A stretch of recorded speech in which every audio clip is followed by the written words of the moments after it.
Il était une fois, dans un petit village niché au cœur de la vallée, un jardin extraordinaire appelé le Jardin de l'Abondance.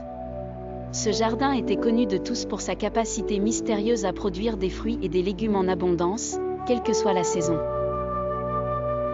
Les villageois croyaient que ce jardin était béni par une ancienne magie, et beaucoup venaient chaque jour pour admirer les miracles qu'il recelait. Le jardin appartenait à une vieille femme, nommée Marguerite, qui vivait seule dans une jolie maisonnette en bois, à l'orée du jardin. Marguerite était connue pour sa sagesse et sa bonté. Elle était toujours prête à offrir une oreille attentive ou une parole réconfortante à quiconque en avait besoin. Mais elle avait un secret, l'abondance de son jardin n'était pas due à une magie ancienne, mais à un principe qu'elle suivait fidèlement, celui de donner pour recevoir. Chaque matin, Marguerite commençait sa journée en prenant soin de ses plants avec amour. Elle parlait à chaque arbre, chaque buisson avec une tendresse infinie, leur racontant des histoires de bonheur et en leur chuchotant des mots d'encouragement.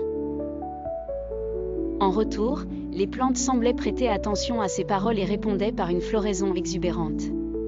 Mais le véritable secret de l'abondance du jardin était que Marguerite partageait généreusement ses récoltes avec tout le village. Ainsi, lorsque les villageois vinrent la remercier pour sa générosité, elle leur révélait doucement: pour que le jardin donne en abondance, il faut donner aux autres avec tout notre cœur.